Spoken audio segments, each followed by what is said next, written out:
오늘 본문을 보면 꼭 치킨 게임을 하는 것 같습니다. 치킨 게임이란 원래 자동차 두 대가 담력 대결하는 것인데 먼저 피하는 차가 지는 게임입니다. 조정래 소설에서도 나오는데 태백산명의 그 내용에 보면 잠깐 나옵니다. 저는 읽어보진 않았지만 아무튼 이 소설 속 치킨 게임은 자동차 게임은 아니고요. 철길에서 오래 버티게 하는 게임의 형태입니다. 두 사람 중에 먼저 피한 사람이 게임에 지는 것인데 이렇게 지게 되면 그 사람은 그곳을 떠나는 것으로 치킨 게임이 마무리되어지고 있는 내용입니다. 그런데 이런 치킨 게임은 죽음을 담보로 하는 게임이죠. 또한 둘 다 지기 싫어할 경우에는 모두 손해보는 것으로서 결론이 나기 때문에 매우 위험하다 하겠습니다. 한마디로 말하자면 치킨 게임이란 죽음을 담보로 한 심리전 게임이라고 하겠습니다. 경쟁 상대가 먼저 져주기를 바라면서 내 쪽에서도 만반의 준비가 되어 있어야만 하는데 이때 순간적 대처가 상당히 필요한 게임입니다. 최후의 순간을 포착하지 못하게 되면 게임에 이겨도 아무 소용이 없게 됩니다. 자신이 죽으면 이겨도 소용없는 것입니다. 그러기에 최종의 순간까지 가지 못하는 게 치킨 게임의 특성이기도 합니다. 차 두 대가 맞부딪히면 사고가 나고 사고가 나면 죽을 수도 있기 때문에 그런 것이죠. 그렇기 때문에 마지막 순간까지 가지 못하는 게 치킨 게임이라는 것입니다. 요즘에는 이런 치킨 게임이 가격 경쟁으로 나타나고 있고 끝까지 버티는 기업은 독점할 수 있는 터전이 마련되긴 하지만 만약 그렇지 못할 경우에는 두 기업이 다 망하게 되므로 반드시 최종 협상이 필요하게 되는 것입니다. 아무튼 오늘 본문도 이런 치킨 게임의 원리와 양상을 배경에 깔고서 생각해 본다면 참 재미있게 성경을 읽을 수 있겠다 하는 생각이 듭니다. 초대교회 당시에는 신앙적 가치관에 따라서 서로 다른 계파가 형성했고 또 각각의 계파는 보이지 않는 심리전을 펼쳤던 시기입니다. 그 중에서 가장 대표적인 두 파는 바리새파와 사두개파입니다. 그들 사이에는 보이지 않는 심리전이 계속되었죠. 이들 두 계파는 다 유대 종교의 지도자들이었지만 다른 점이 있다면 그것은 사두개파는 모든 종교의 실권을 장악한 반면에 바리새파는 이런 실권보다는 백성들의 선생으로서 더 신망을 얻고 있었던 그런 사람들이었습니다. 또한 사두개파는 부활도 천사도 없다고 믿었고 바리새파는 부활도 천사도 다 인정했습니다. 부활과 관련하여 예수님은 사두개인의 부활에 관한 그 의문에 현답으로 답했던 적이 있고 또 바울 또한 공회의 신문 과정에서 죽은 자의 소망 곧 부활로 말미암아 내가 신문을 받는다 하면서 두 계파 간의 싸움을 붙여서 위기를 잘 모면했던 그런 사례가 있기도 합니다. 하지만 바리새파나 사두개파는 다 기독교에 대하여 그리 달갑게 여기지 않는 그런 부류였습니다. 그들은 신앙의 색깔이 아주 달랐지만 예수님과 믿는 자들을 향하여서는 끊임없이 대적했던 자들이죠. 기독교인들과 끊임없이 심리전을 치르며 치킨 게임을 했던 것입니다. 하지만 오늘 본문은 사두개파가 중심이 되어서 사도들을 위협하고 가두고 신문하는 그런 양상으로 나타나고 있습니다.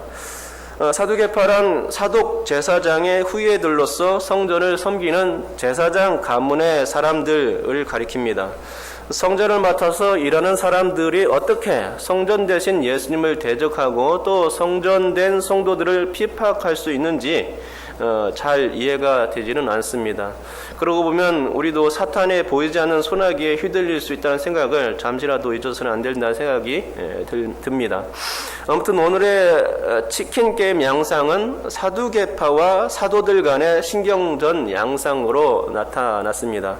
그리고 결론부터 말씀드리자면 사두개파의 그 참패로 끝납니다.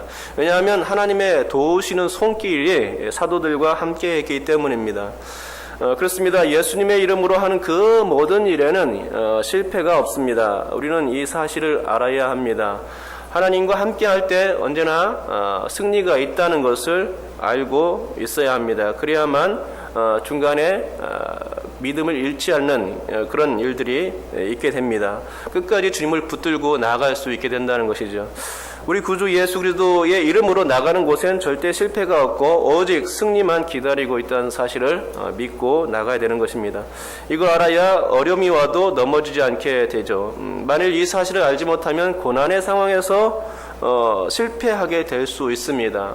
도중 하차하고 믿음에서 뒤떨어질 수 있게 된다는 것입니다.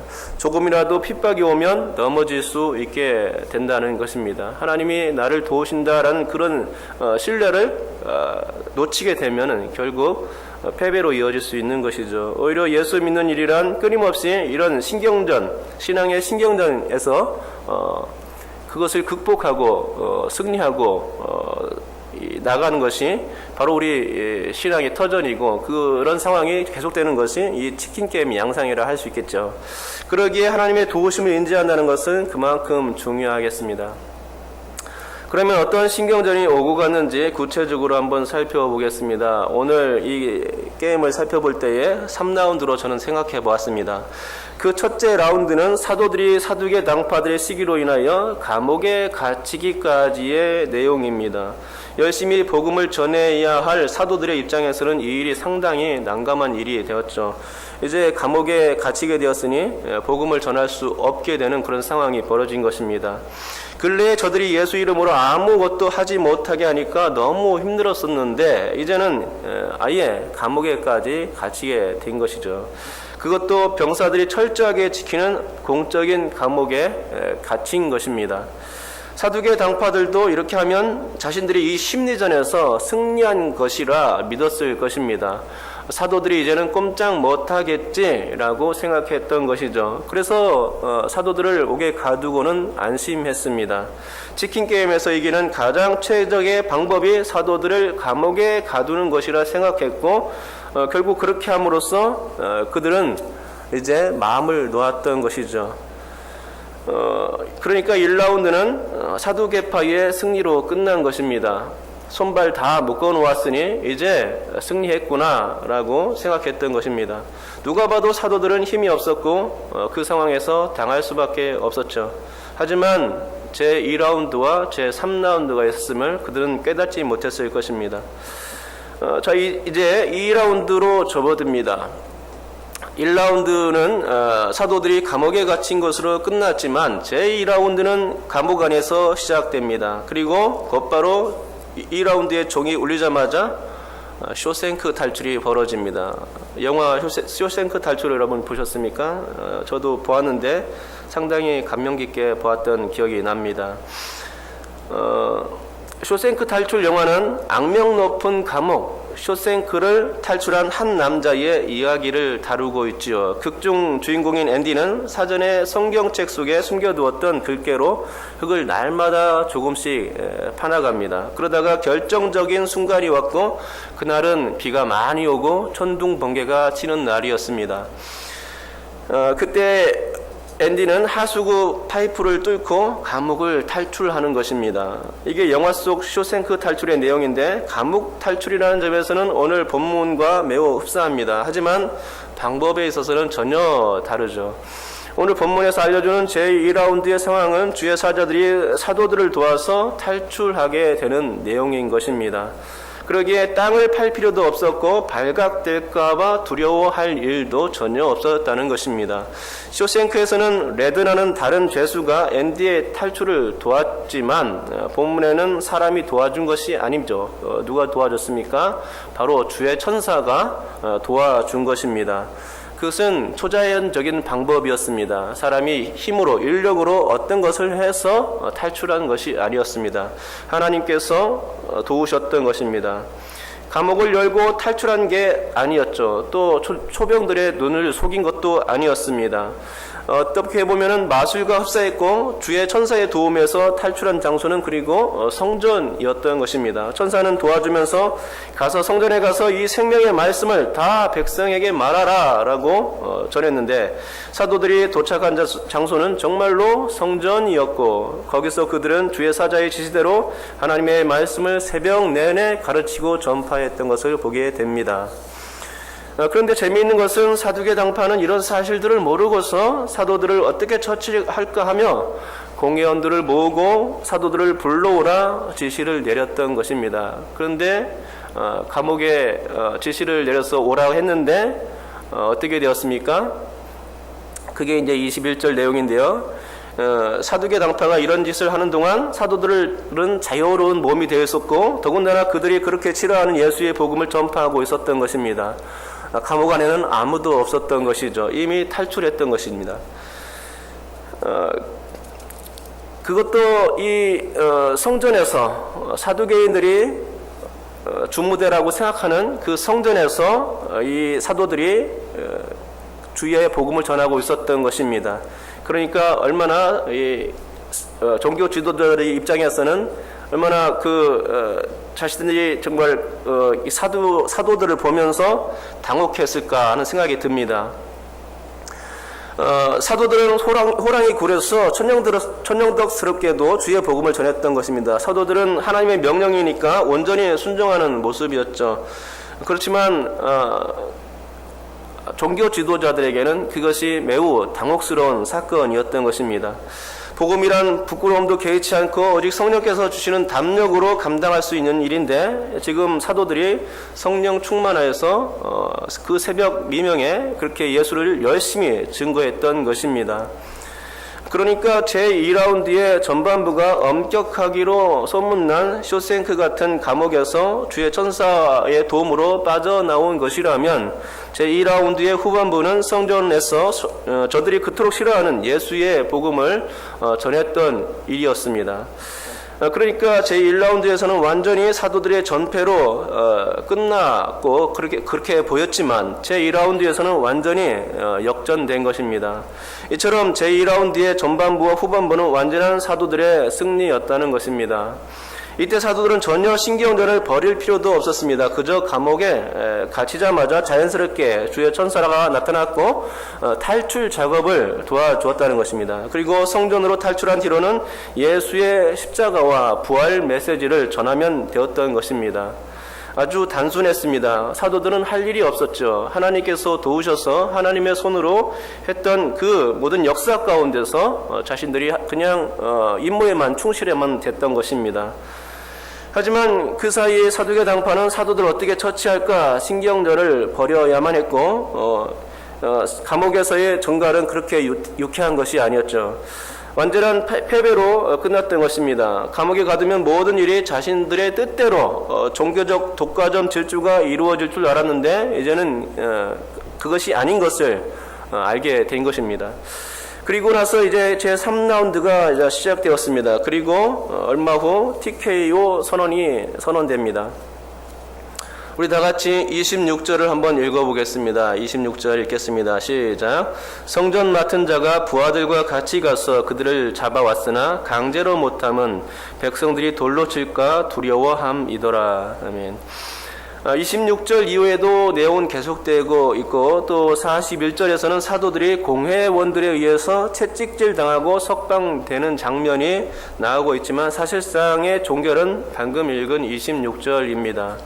사도들을 강제로 못했다는 것입니다. 이게 결론입니다. 그들은 백성들이 두려워서 강제로 어떻게 하지를 못했죠. 아마도 사두개 당파들은 사도들이 또다시 예수 이름으로 가르치는 것을 보고서 단단히 화가 났을 것이라 생각합니다. 그것도 자기들의 권력의 터전인 성전에서 전도하고 있는 것이니 그것은 그들에게 맞짱 뜨자는 얘기와 같았던 것입니다. 화가 머리끝까지 올라갈 수밖에 없는 상황이었습니다. 그러나 백성들 때문에 어찌할 수 없는 상황이었죠. 그런데 이렇게 화가 머리끝까지 올라가면 지는 겁니다. 왜 그렇습니까? 격투기에서 그렇지 않습니까? 무협지나 액션 영화에서 보면 그런 게 자꾸 나타나는데 마음을 안정시키지 못하고 화가 잔뜩 난 채로 덤벼들면 10중 8구는 참패로 끝난다는 것이죠. 제가 지금까지 제1라운드, 2라운드, 제3라운드 해가면서 이야기를 풀어나갔는데 제가 얘기하고픈 결론은 이것입니다. 그 누구든 예수 이름으로 선교하는 이들을 당해낼 수가 없다 하는 것입니다. 예수 이름을 붙들고 나갈 때에 승리가 있다 하는 것입니다. 언제든 이 심리전에서 승리할 수 있는 비결, 영적인 심리전에서 승리할 수 있는 비결이 어디에 있느냐? 바로 예수 그리스도를 붙들고 나가는 데에 있다는 것이죠.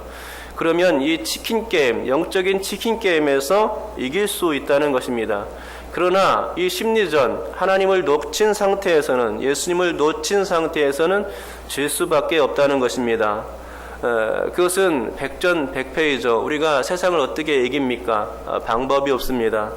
세상이 무력으로 기독교인들을 학대하고 이렇게 할 때에 당해낼 수가 없는 것입니다. 그러나 우리가 영적인 승리는 거둘 수 있죠. 어떻게 할 때 그렇게 됩니까? 하나님을 붙들 때, 예수님을 붙들 때 끝까지 신뢰하고 나가는 그 정신 가운데서 하나님께서 이김과 승리로 이끌어 주시는 것입니다. 우리는 이 사실을 오늘 이 본문을 통해서 깨달을 수 있어야 되는 것입니다. 복음, 선교 이런 것들은 하나님께서 원하시는 일이고 주님의 뜻이고 또 성령께서 역사하는 일이기에 세상에 막을 도리가 없는 것입니다. 사탄이 아무리 막강한 권력을 가진다고 해서 그리고 그 권력으로 성도들을 대적한다고 해서 끝나는 것이 아닙니다. 하나님께서 도우시면은 복음이 전파될 수 있고 아무리 막는다 해도 하나님의 뜻은 이루어지는 것입니다. 영적인 그 치킨 게임에서 누구에게 승리가 돌아가느냐? 예수 믿는 자들에게 승리가 돌아간다는 것입니다. 그리고 그 승리는 적은 승리가 아니라 대승입니다. 부메랑의 은혜라고 말하면 더 좋을 것입니다. 부메랑을 날리면 어떻습니까? 처음에는 멀리 날아가는 것 같습니다. 그래서 나에게 은혜가 떠나가는구나 생각하겠지만 이 부메랑이 멀리 나간 다음에는 반환점에서 다시 돌아온다는 것입니다. 하나님의 은혜가 어느 시점인가 다시금 자신에게 돌아오는 것, 그것이 하나님의 은혜의 특징입니다. 우리가 주님을 붙들고 나갈 때에 이런 역사가 있게 되는 것이죠. 여러분께서 예수의 복음을 전할 때 그런 일들은 분명히 일어날 것이고 또 복음을 전하지 않고 일상생활을 할 때에도 하나님을 붙드는 이런 믿음이, 전폭적인 믿음이 있을 때에 부메랑의 은혜는 우리에게 다시금 일어나는 것입니다. 이것을 믿으신다면 이 정신 가운데, 예수님을 믿는 정신 가운데, 그것이 흐트러지지 않는 정신 가운데 살아간다면 우리의 인생은, 우리의 삶은 성공적인 하나님께서 축복하는 그런 삶으로 인생이 아름답게 펼쳐질 줄 믿습니다. 여러분께서 그렇게 살 수 있기를 주님의 이름으로 축복합니다. 기도하겠습니다.